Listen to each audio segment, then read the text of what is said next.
नमस्कार दोस्तों, आपका स्वागत है अपनी हिंदी क्लास में।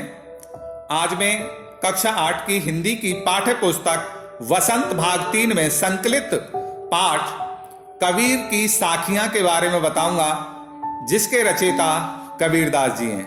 प्रस्तुत पाठ का पहला ही दोहा इस प्रकार है कि जाति ने पूछो साधु की, जो पूछो तो ज्ञान, मोल करो तरवार का, पड़ा रहें दो म्यान। इस साखी में उन्होंने जाति से अधिक मानव के ज्ञान का महत्व बतलाया है और जाति पाति का भेदभाव दूर करने की प्रेरणा दी है। दोहे की व्याख्या इस प्रकार है कि मानव को चाहिए कि किसी साधु, सन्यासी, ज्ञानी व्यक्ति से उसकी जाति के बारे में न पूछना, बल्कि उसके ज्ञान के बारे में पूछ लें, जिससे उसका कल्याण हो सके। जैसे तलवार की कीमत होती है, म्यान की कोई कीमत नहीं होती। तो मैं आपको यहां बता दूं, म्यान उस वस्तु को बोलते हैं जिसके अंदर तलवार को रखा जाता है। दूसरा दोहा इस प्रकार है कि आवत गारी एक है, उल्टत होई अनेक, कहे कबीर नहीं उल्टिए, रही एक की एक। कबीरदास जी ने इस साखी में गाली सुनकर भी शांत बने रहने की सीख दी है।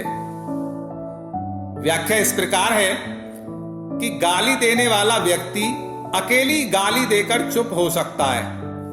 यदि सुनने वाला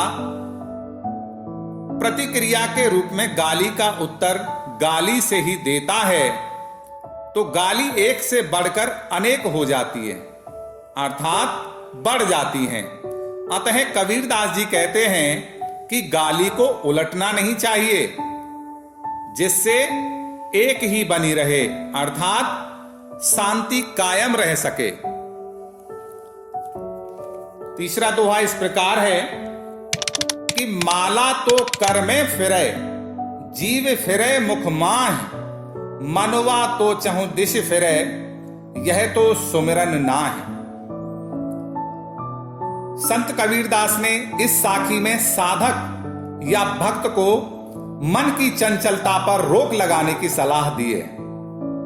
व्याख्या इस प्रकार है कि कबीरदास जी कहते हैं कि दिखावा करने वाले भक्तों के हाथ में माला घूमती रहती है और मुख में जीभ घूमती रहती है, किंतु चंचल मन चारों दिशाओं में घूमता रहता है।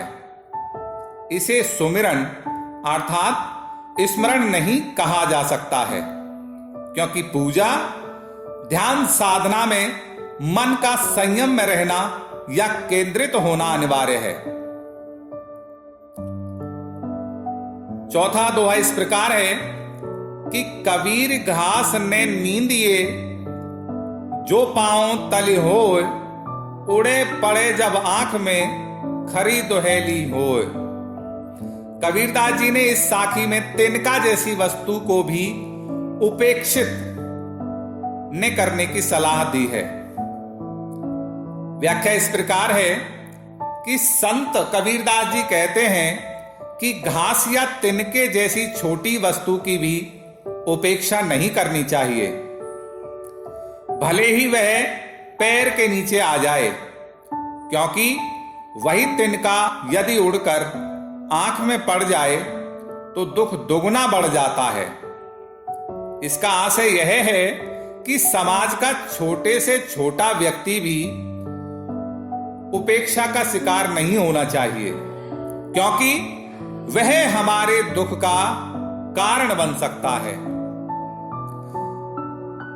पाठ का पांचवा दोहा इस प्रकार है कि जग में बैरी कोई नहीं, जो मन शीतल होए, या आपा को डार दे, दया करे सब कोय। संत कबीरदास जी ने इस साखी अर्थात दोहे में मन के लिए शांति पर बल दिया है। व्याख्या इस प्रकार है कि कबीरदास जी मानव को समझाते हुए कहते हैं कि यदि मन शीतल और शांत रहता है तो ऐसे लोगों के लिए कोई भी दुश्मन दिखाई नहीं देता। वह यदि अहंकार का त्याग कर दे तो सभी लोग उस पर दया करते हैं, अन्यथा सब लोग उस मानव के सबसे बड़े शत्रु हो जाते हैं।